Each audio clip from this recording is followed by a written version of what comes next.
All right, good morning, everyone. It is me, Jamel, and it is Friday. Happy Friday to all. And it is actually early afternoon for those on the East Coast and still morning time for those here out on the West Coast. So welcome, welcome. It is me, Jamel Nelson, and happy Friday to you all. We are actually just coming off of a very, very busy tax season.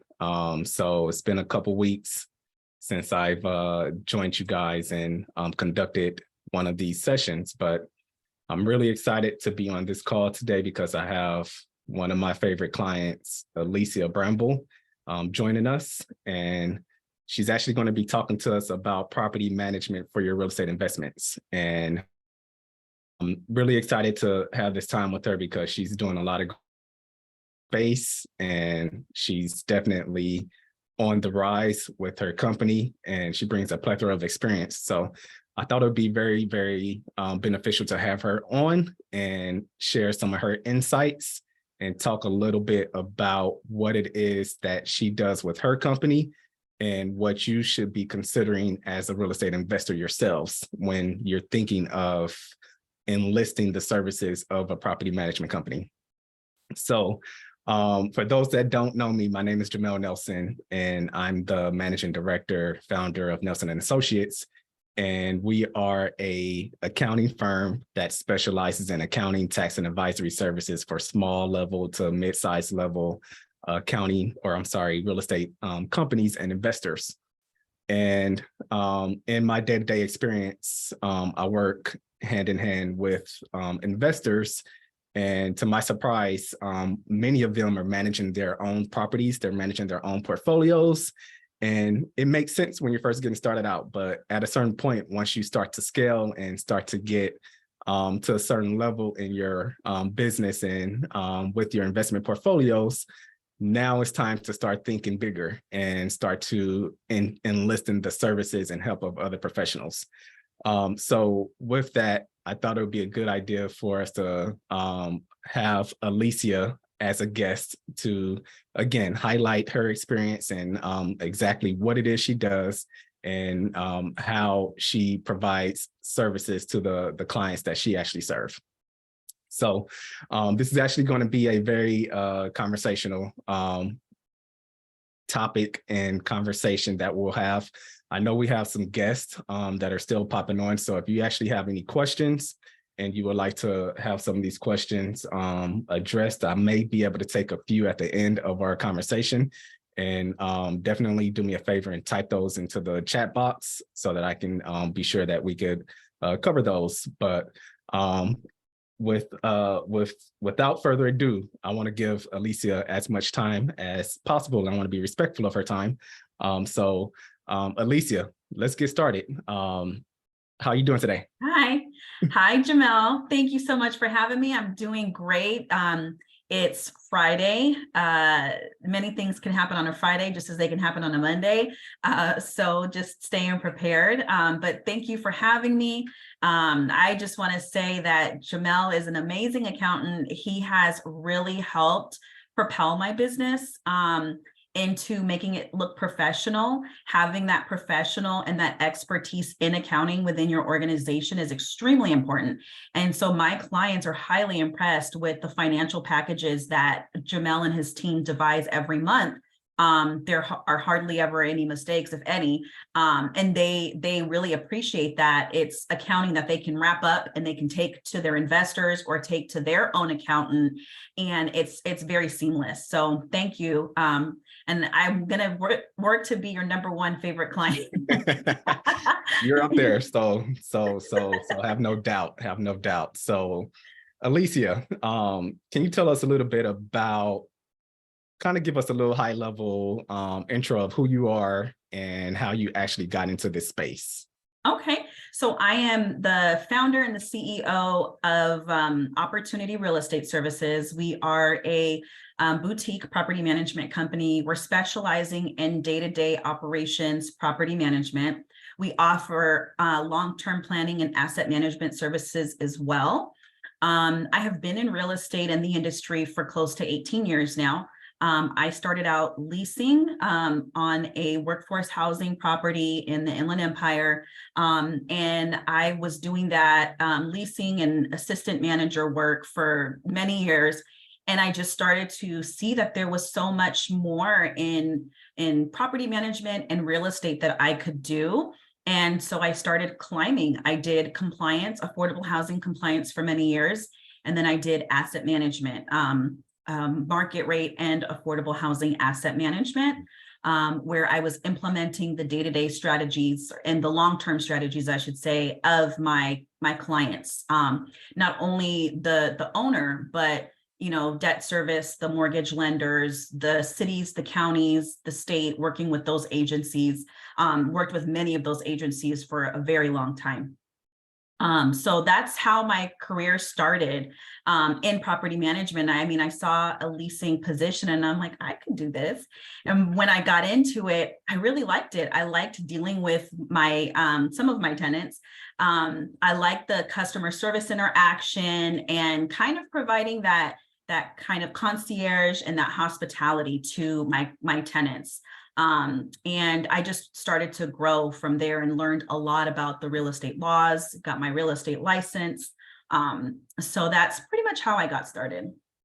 That's awesome. That's awesome. So I didn't realize you had such a vast experience within the space. And when we think of real estate professionals, many don't know that it's a lot of areas you can actually specialize in. It's a lot of areas you can focus on. But I heard you mention something about low income or HUD or family. So can you kind of talk a little bit about, and this is actually going to be one of my questions that I wanted to kind of ask you. Okay. When it comes to property management and servicing clients, there's different levels. You can actually focus on the individual residential Right. single family home. You Right. can focus on office type of tenants. You can focus on family, multifamily, industrial. So kind of tell me a little bit about what it is that you guys focus on as the CEO of your company, and then how that was able to actually catapult you and give you the experience from your prior career and history. Okay, so we focus on single family homes and multifamily. My assistant does some HOA. She's actually been doing it for longer than I have. So we do have a couple of HOAs, and if a client was to come to us, we could manage the HOA. My assistant is amazing. She's been doing it for a long time as well. I'm also partner with another company where we focus on commercial real estate, which would be industrial, it would be office, or it would be like a retail storefronts. And I've managed both. Most of the time when you have multifamily, especially if it's a new development, you have commercial on the bottom. Yep. Right on the first floor, and then to utilize space and to get the most out of your development, a lot of developers will put multifamily on top. Yep. And that's the same with affordable. You get more tax credits, you get more points with HUD if you do the commercial on the bottom, and then you have your multifamily on top. So I have experience with managing both residential and commercial. Absolutely. So I know here in the SoCal area, which is where we're actually located, you can't go down a major boulevard or block and not see a major retail location that doesn't have several floors above that of apartment housing or multifamily housing. Right. And to your point, one of the benefits of that is that those developers and investors are maximizing those spaces to get the retail at the bottom, which is a win-win situation because there are those tax credits that are available, but it's also going to provide a good experience for the residents as well, and folks in the communities obviously be able to be in a position where they have those retail outlets and opportunities where Correct. they live. Yes, absolutely, absolutely. And sometimes you don't even know that some of those buildings have affordable in them as well. That becomes comes into the inclusionary laws where you have to have 20% affordable. So sometimes you'll have that workforce housing or that market rate housing, and you'll have an affordable component as well as that commercial component. Absolutely. So I've done it all. I've done it all. Absolutely, absolutely. So when it comes to the different type of clients, we talked a little bit about affordable housing. I don't know if that's a term for a specific type of client, but you're obviously going to be working with a specific agency when you're working with that type of model. But in terms of the different type of kind of structures of your clients, they could be residential, they could be multifamily, they could be office, they could be industrial. When it comes to servicing those type of clients, are there any differences that you have to be mindful of in terms of what you're able to do or provide for those type of clients? Absolutely, absolutely. For my commercial clients, there are definitely just different types of programs that we're using. There's a different approach. There's probably a little bit more money to go around, a little bit more capital. For my multifamily and single family home clients, I have amazing clients. Number one, I have an executive that works for Amazon, for Google, and they have families that they want to create that generational wealth. So they've either purchased an investment home or multifamily units. And they want a professional to handle it. Most of my clients want to remain anonymous to the tenants.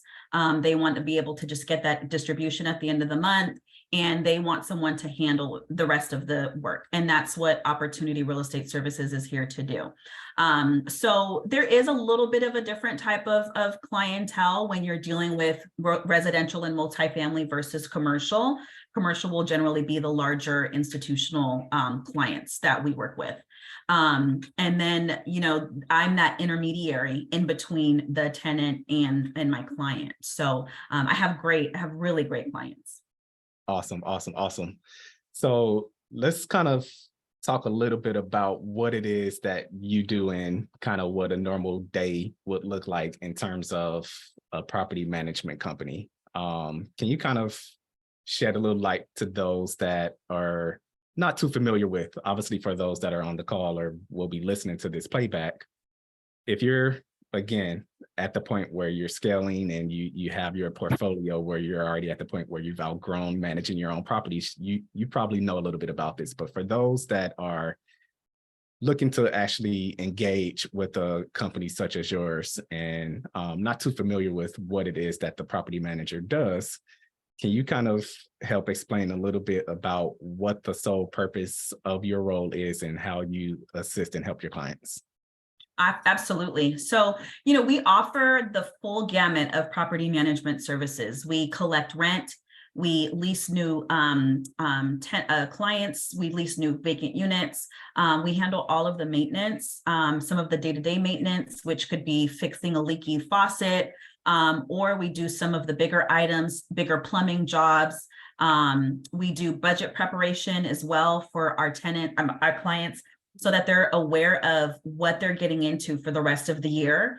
We look at deferred maintenance and we say, hey, we should start preparing for this item that needs to be done within the next 3 to 6 months. We take all of the rent. We do all of the accounting, which Jamel helps me with. So we pretty much do everything. And then I have a whole team. So I have three assistants that assist me in different areas, Inland Empire and the LA area. And then I also have my maintenance team. They are everywhere. So they go from the LA to the Inland Empire. They do unit turns. So, right now we have a resident that moved out. And we're going to turn the entire unit. We're going to put in new flooring, new paint, new cabinets, new countertops.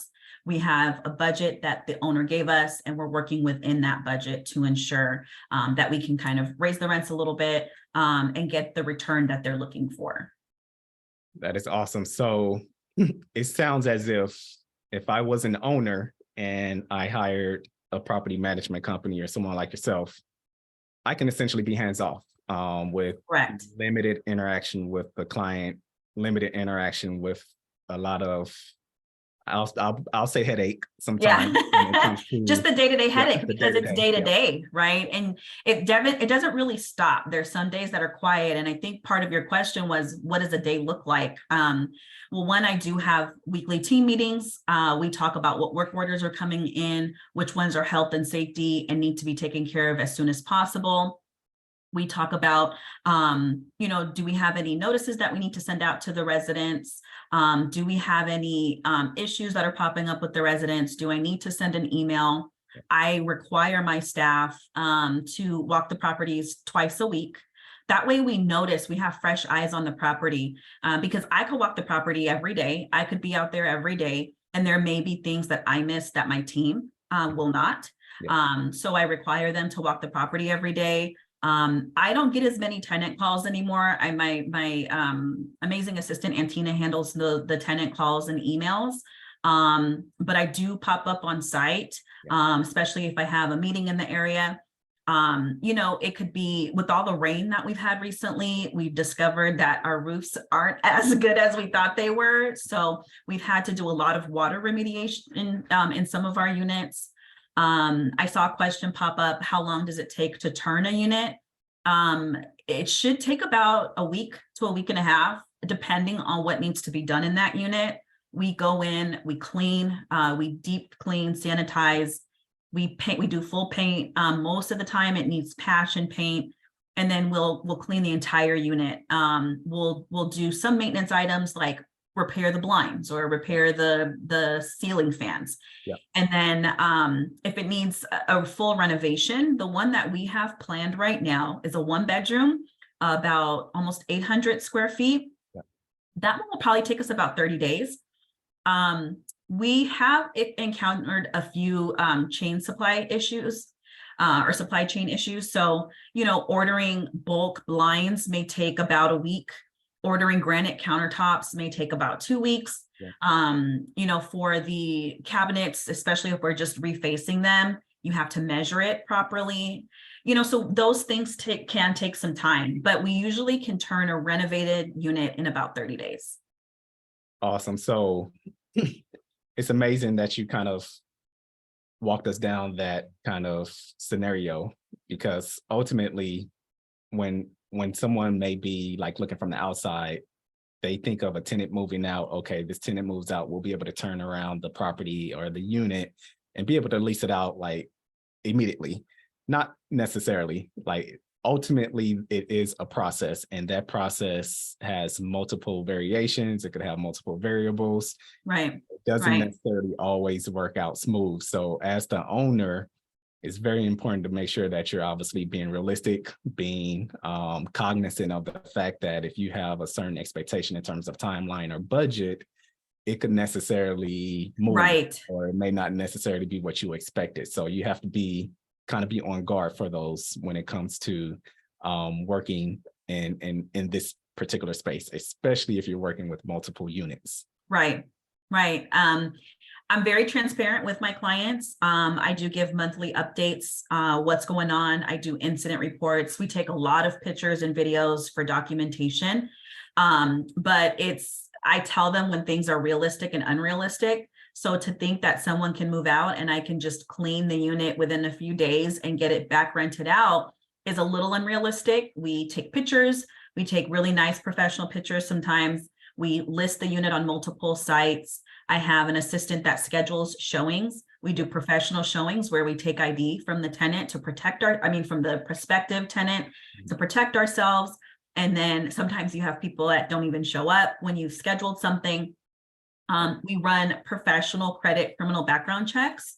We collect documentation on income and pay stubs. And we do a landlord verification. So that application process could sometimes take, 2 to 3 days for an approval to come through.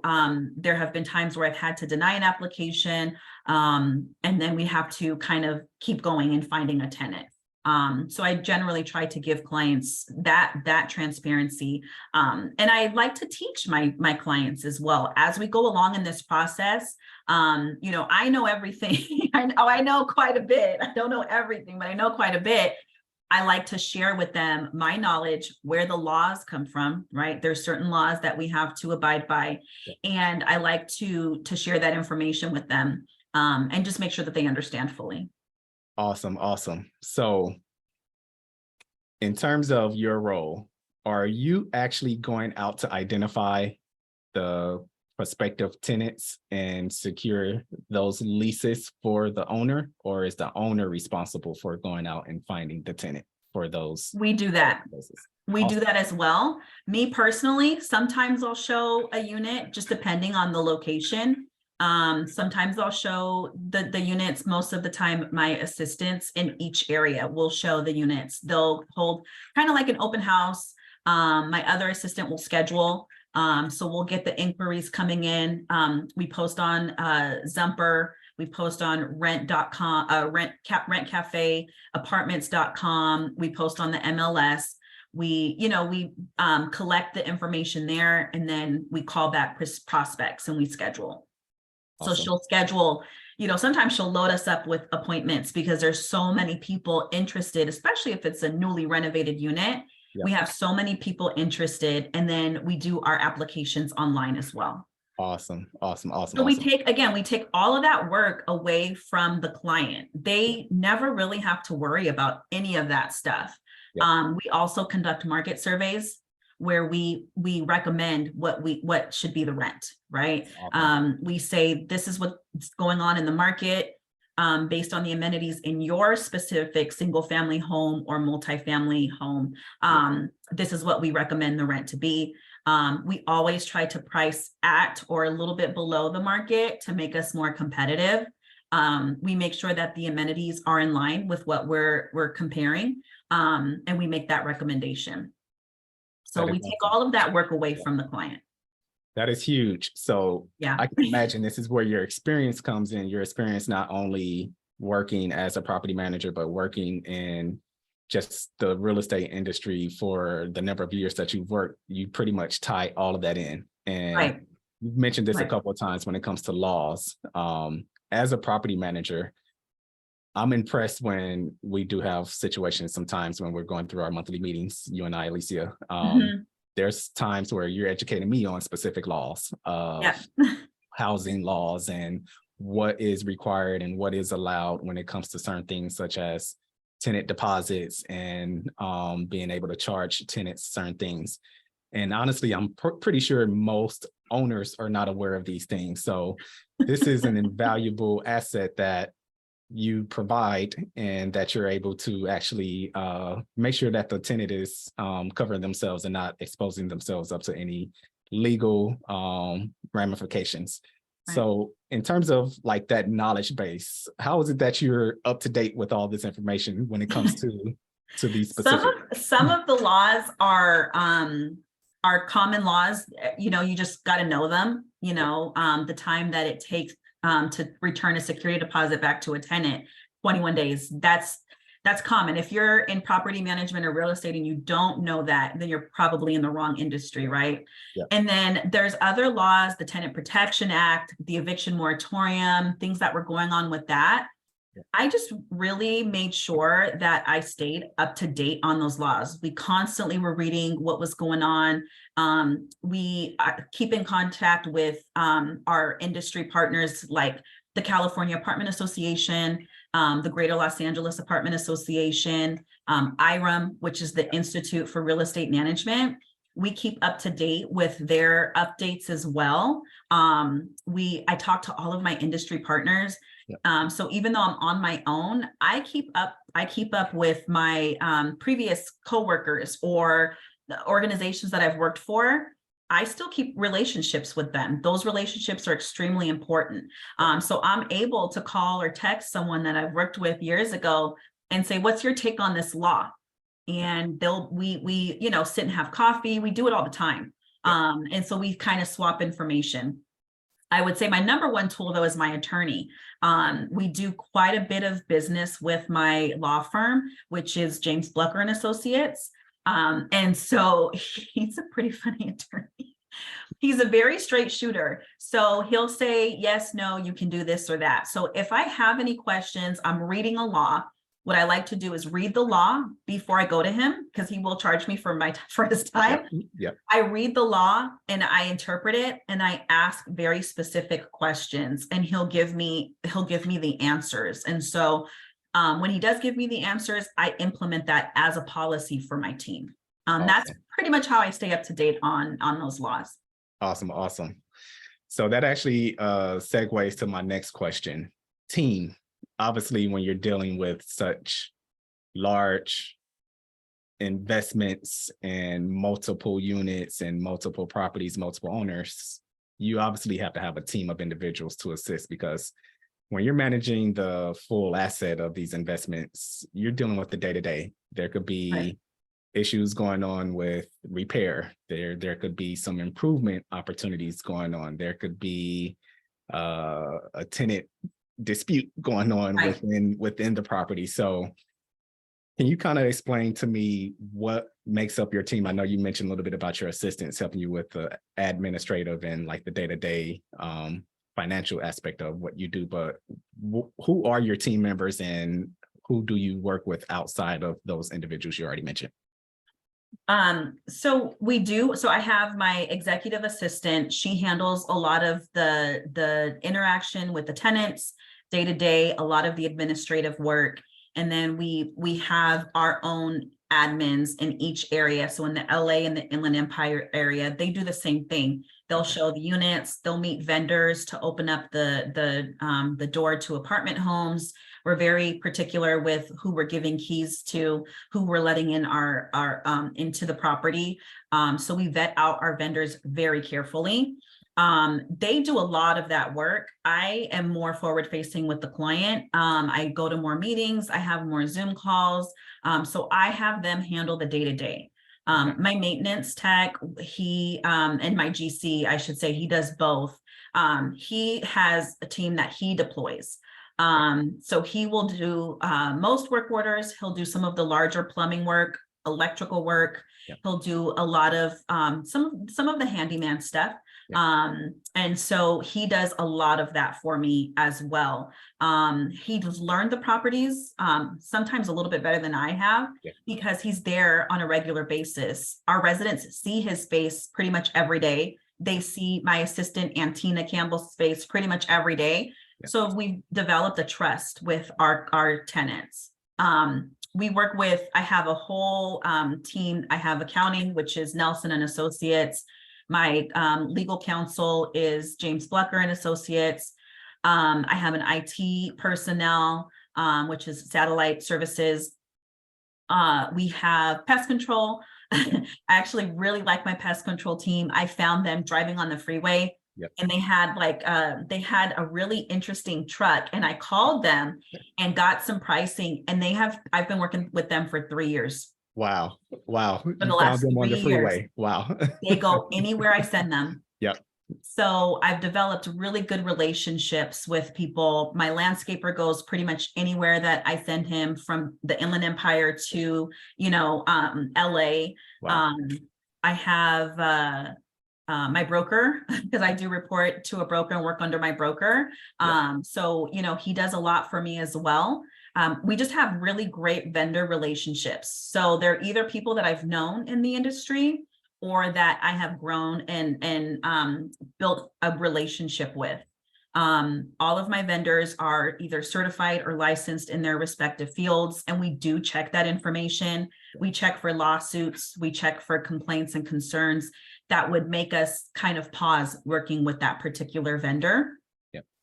And then another reason why we have great relationships is we make sure that we pay. Yep. And we pay on time. Yep.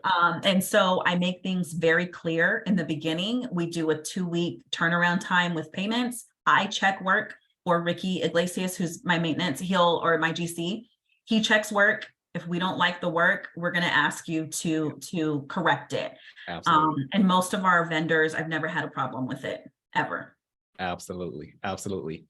Wow, this is very, very enlightening in terms of the level of involvement from what you do. So in terms of clients, prospective clients, clients that are interested in pursuing a company such as yours, who are the ideal clients, and when should a prospective client be really considering enlisting a property management company to assist them with their investments? So that's a great question. one, I will preface with my business has been pretty much referrals only. I haven't really advertised on Yelp or Google Ads. And I've grown to almost 200 units by the end of this summer. Will be growing really, really quickly. And that is based on, you know, just my knowledge and my history in the industry. I haven't had to really advertise. So everything has been referral based. Yeah. And so if you're referring someone for my services, then you're number one, you're at the top of the list, right? Yeah. Then that means that you're coming from a trusted source. So I take care of all of my clients. Yeah. I would say that, I mean, all of my clients are different. Again, I have institutional, I have high net worth or family office that buy real estate. And then I have, you know, my clients that are professionals and they just want to create that generational wealth for themselves and for their families. So I do let my clients know in the beginning, there is some work on your part. I will need you to answer some questions. I need to walk the space before I commit to it. I don't really negotiate my fees. You know, I have set fees and it's what helps propel my business. Yep. And it helps me to help you and better, right? Yes. And then, you know, so I just make sure that we have that understanding. In the beginning, I'll probably need you to answer the phone, approve certain things. And so we make sure that you put in that work in the beginning and we'll take it from there. Absolutely. So I don't necessarily have an ideal client. I work with quite a few different clients. I have had a couple of instances where the client wouldn't answer my emails. The client try to negotiate way too much. And I think that when you try to negotiate too much with someone, it kind of demeans their value. Yeah. And so I knew from the beginning when this particular client tried to negotiate way too much and said, well, your fees are too high. And I said, that's absolutely not true. We do market surveys. I stay in line with the market, even with my fees. Yep. Yep. And I took them on despite that gut feeling. And it was a very bad experience. I had to let them go. Yep. And that's the only time that's happened. Yep. I have clients that I've had for close to 4 years now, where I've increased their returns. I've been able to increase their rent and the value on their property. Yep. And we've had a great partnership. That's awesome. You say that. So you mentioned you've increased their RI. So ultimately, the property manager is going to assist the owner with the day-to-day, if not take over the day-to-day, right? So that the owner can be hands-off. But more importantly, in my mind, what that person is doing is they're actually hired to make sure that the property is being maintained, to make sure that the property is making money. Because at the end of the day, the owner purchased this investment to not lose money, but to make money. So the property manager is going to ensure that the property is preserved as best as possible and that they're doing what it needs to do in terms of making sure it's occupied and have a good retention, tenant retention, have good return on cash flow in terms of the tenants being able to make those payments monthly and being the enforcer to make sure that that happens. So that in my mind is the true value of a good property manager. Absolutely. If there's a property manager out there and you have managing a property and it's not occupied to its fullest capability, then chances are there's something missing in terms of either outreach or connection with the clients or the tenants themselves. Absolutely. Awesome. So you talked a little bit about rates and fees. I don't want you to give me your specific fees and rates, but in terms of like the market, what is the expectation? And I know it's going to vary from state to state, but in terms of just kind of to give the audience an idea, what does a property management fee look like? Is it based on a specific location? Is it based on a specific type of property? Is it based on the level of units, number of units? How is that determined? I would say the number one way that it's determined is it's based on a percentage of the rent. And that's what the property manager will charge you. So whatever your total rental income coming in, it'll be based on a percentage of that. That's what their main fee will be. It does vary from market to market. Some other states have really high property management fees, but that's because the rents are much lower. There are in commercial, the property management fee is pretty much higher than what you would have for a residential property management company. So the number one way to determine what that fee would be is to calculate the percentage based on the rent. Okay. That makes sense. And then in terms of different software technology, do you actually use specific software for your operation? And then if so, are your clients required to have use and knowledge of those specific softwares?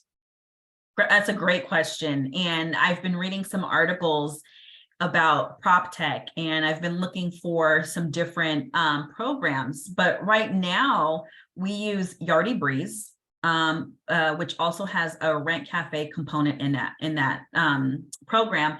It has everything that we need. So maintenance requests, all of the accounting. Jamel uses it quite a bit. You use it quite a bit. All of the accounting component reports, financial reports.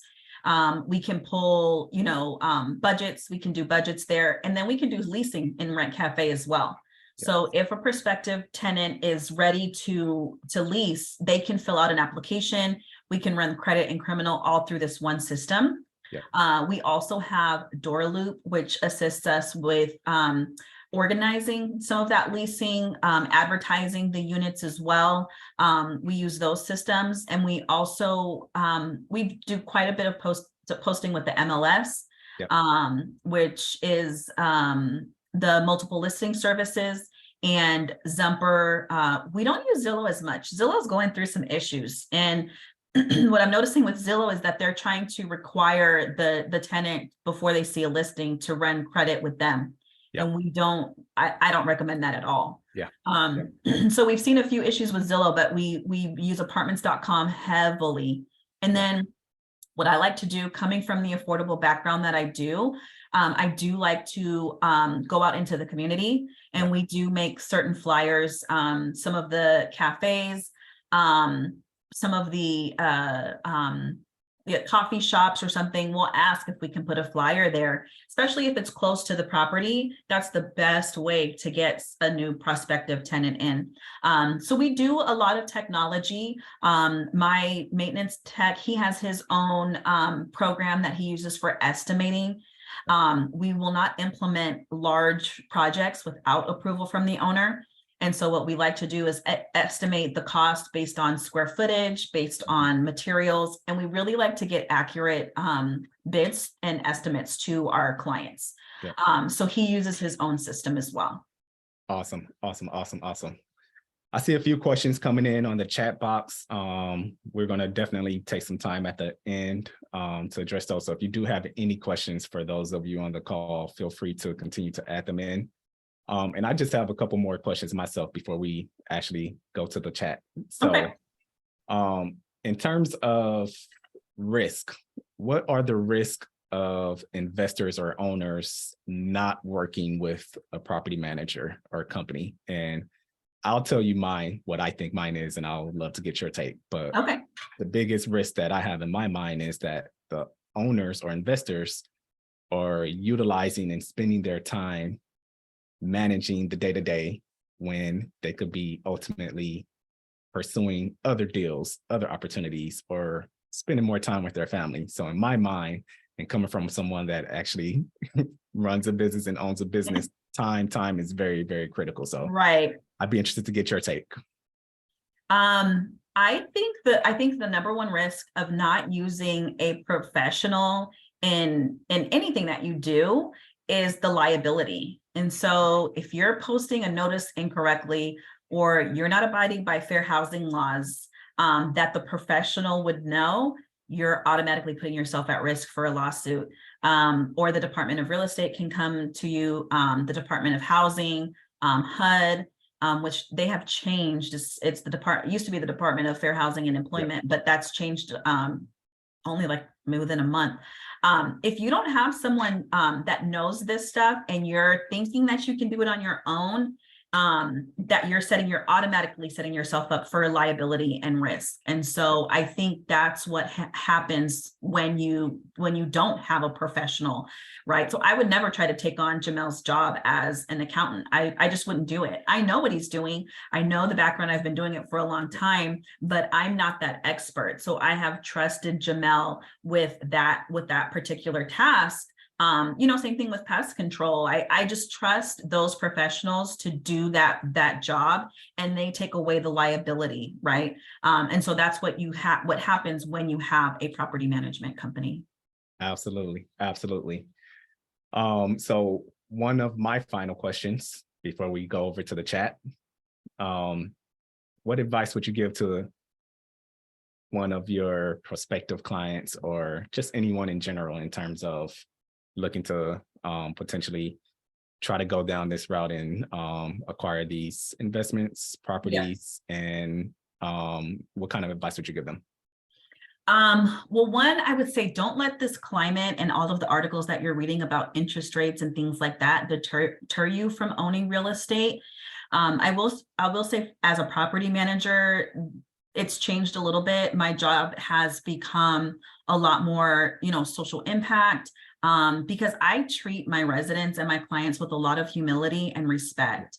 And I give the same energy that I expect back. And so, some of those aspects of property management has changed, especially with the implementation of the eviction moratorium.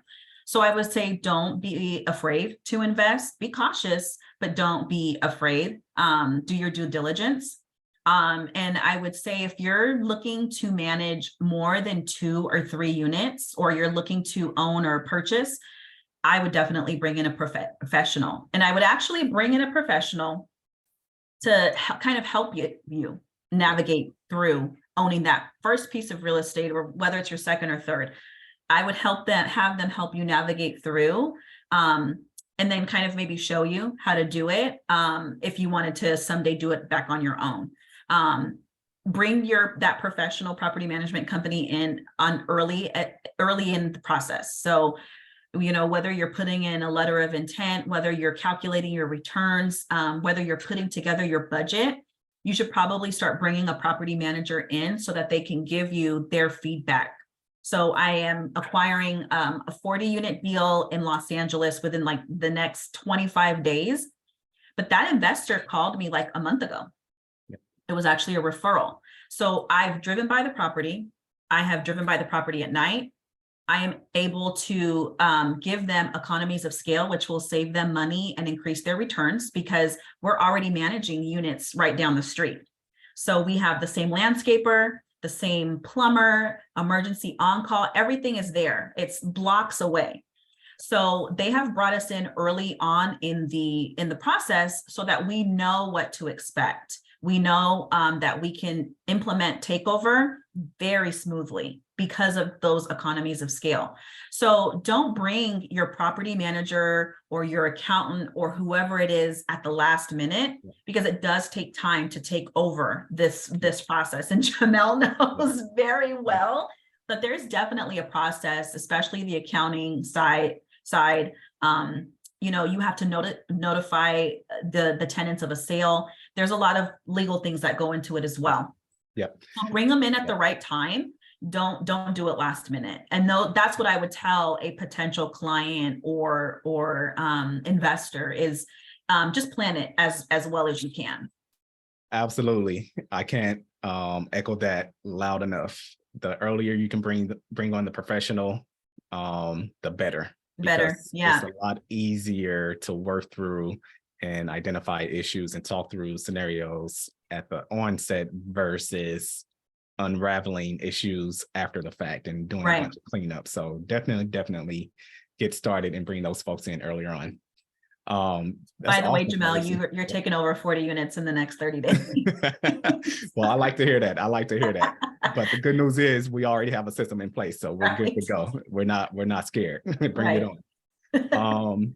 So I see a few questions coming in. I think Kadia actually has a question. Her question was, How do you ensure incentives are in line or aligned with the income of property and property managers? I think you may have touched on that just a little bit, but I'm thinking maybe to rephrase it, possibly like how do you ensure you're maybe pricing correctly with your management fee, and how do you ensure that the owner or the client is actually paying a fair share and giving you a right price so that you can actually make sure you're doing the job correctly? I'm thinking that's what the question is, Kadia. Yeah, I think you should do due diligence on different property managers. Usually a comparison of 2 to 3 in the area is a good comparison. Make sure that they're experts in the area, that they're not from, Northern California and they're trying to do management in Southern California. It's probably just not going to work. Or if you're in Orange County and you're trying to manage properties in the low desert, it's not going to work. You're going to have to be in the low desert area to do that.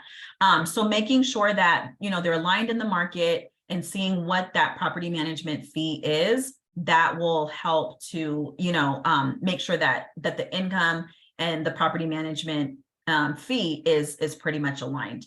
But that falls into the due diligence and that we spoke about earlier as well. Absolutely. I actually get that question a lot, and it comes from some of my clients that are investors. I have some clients that ask me oftentimes, should I invest out of the country?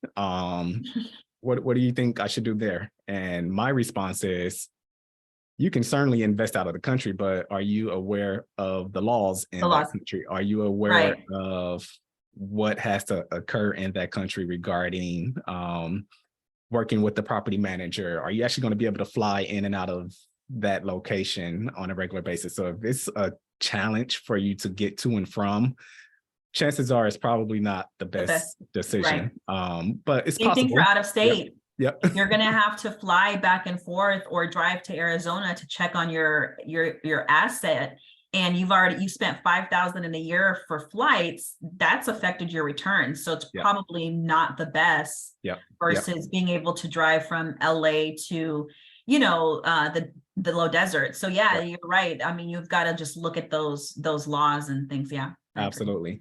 And it's a little different from my specialty in terms of what I do with the county. I can likely work remotely, I can work nationally, but if I do take on a role, I have to ensure that I have a good relationship with the property manager in that specific city location, because the property manager is the one that's on the floor. They're the ones working directly with the tenants and the property itself. So definitely important to make sure that those people are accessible and local. Right. I see another question coming in from Nathan. I think we actually addressed this when this was, how long does it take to turn around a unit from one tenant to the other? I think it all depends based on. Yeah, it depends on the damage, deep cleaning and sanitizing is really important to me. And I have my my sanitation team. That's what I call her, my sanitation team. She drives around everywhere and she's a very deep cleaner. She'll clean the stove. She'll make a stove look brand new, a refrigerator look brand new.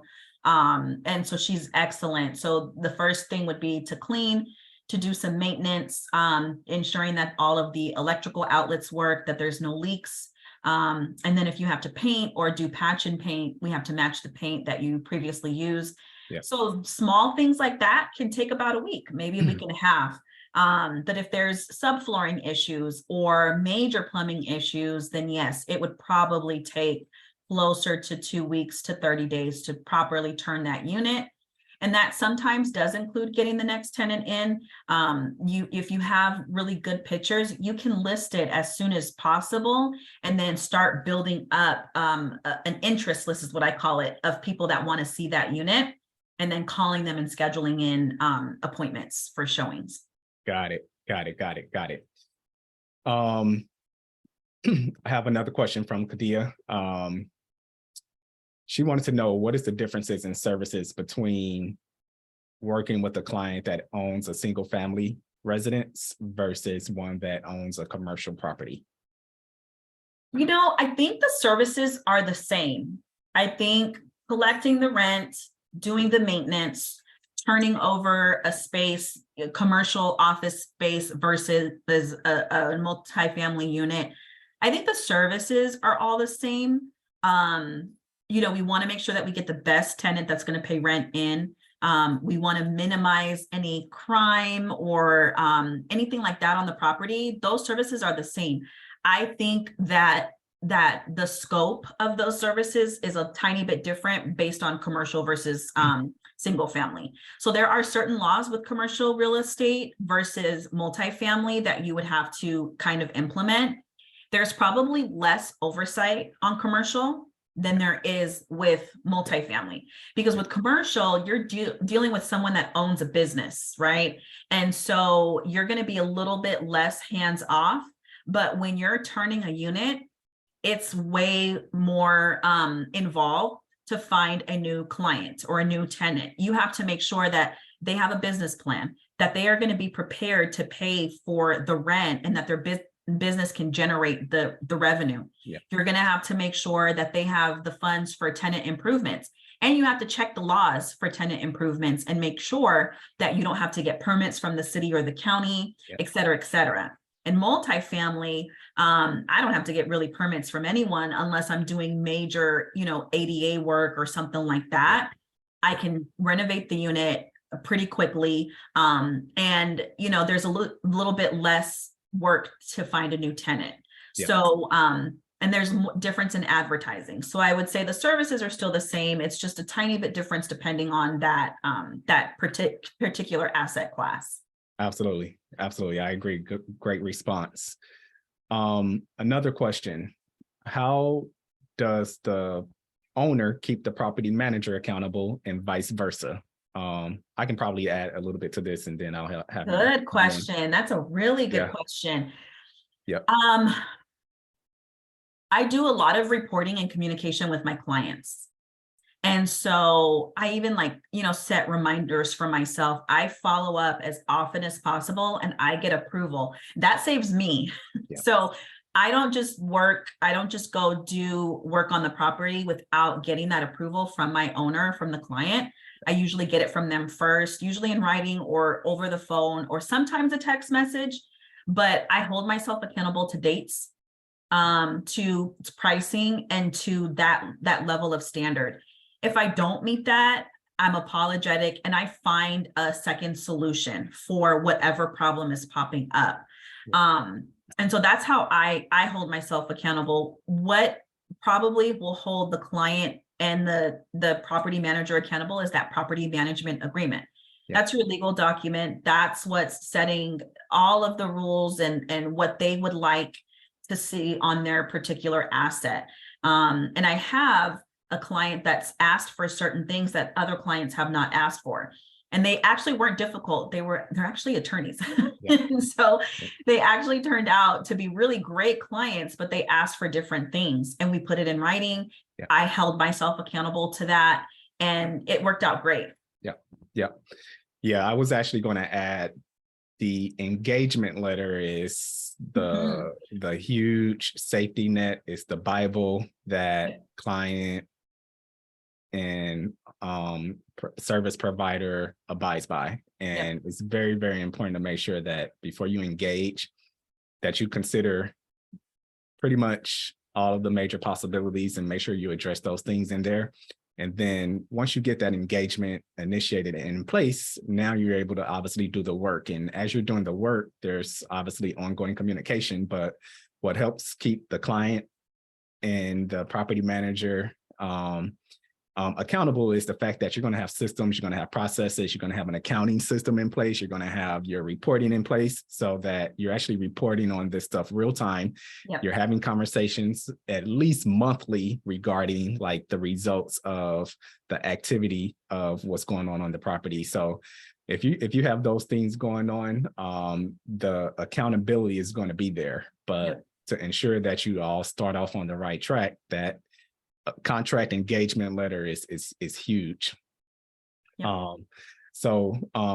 I know we're coming up on our hour, and I certainly want to. Jamel, there was one more question from Kadia, and she's asking about she's a new investor in Pittsburgh, and she's hearing stories about property managers turning over units constantly to collect additional fees and still get their fee otherwise. So Kadia, again, I would go to your property management agreement.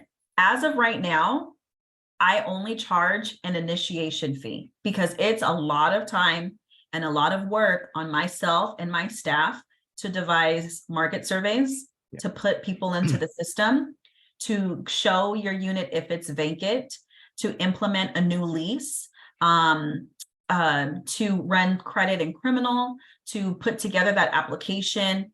It's quite a bit of work initially. I have not implemented an additional fee to turn that unit. Reason being, I already know that property backwards and forwards. So I can move that tenant out, give them their security deposit, turn it and get somebody in, and I can do it pretty quickly. Yep. So I have not implemented an additional fee. But there are probably some property management companies out there that aren't abiding by the best ethics, and they probably are doing that to collect a fee. So you should talk, again, in your due diligence process, vet out at least 2 to 3 companies, compare the fees, compare their feedback. I've had someone ask me for a letter of reference. I had a really great question last week. I had a potential client ask me, well, you don't have that many reviews or anything on Yelp. And I said, I don't need Yelp to generate clients. So I don't really require people to go on to Yelp and give me a review. My business has solely been based on referrals up until now. So I don't really need Yelp. I don't utilize Yelp to generate clients. He found me on Yelp. So I think I maybe have 3 or 4 reviews. Yep. And then I have some that they wouldn't consider, but I don't need Yelp to advertise. But he asked a really great question about my reputation. Yeah. Right. So you might even want to see if that property management company has been sued. It's most likely by the tenant, a disgruntled tenant possibly, but you should still check. And so that will help eliminate your nervousness. But yeah, at this point, I don't do that. There are some other companies that possibly do that. Absolutely. Yeah. The Yelp's, Google reviews, those are huge for those that are not familiar with you, that didn't come by way of referral. So it's a good way to kind of vet out a service provider. But in lieu of those reviews, I've had clients come my way and ask for actual references and ask if they can actually contact one of my existing clients. And depending on the scenario situation, I may kind of provide some insight and some additional comfort. But for the most part, the referrals, if folks are coming by way of referrals, that oftentimes is the best way that that this person is worth me considering. And the other aspect is, I'm pretty well known in the LA area. I do a lot of other work in the community, for the real estate community, for the affordable housing community. And I do a lot of like mentoring for the youth. So that kind of helps, build your reputation as well. Absolutely. Absolutely. Well, Alicia, I know we're coming up on the hour. I definitely want to thank you for spending some time. I know this is a busy time for you, so appreciate you for lending your expertise, giving us some information. Welcome. And I certainly am excited for your growth and obviously working with you and your company. Yes. And before we head out, I want to make sure that you leave us with a good way to maybe get in touch with you. I don't know if you have an email.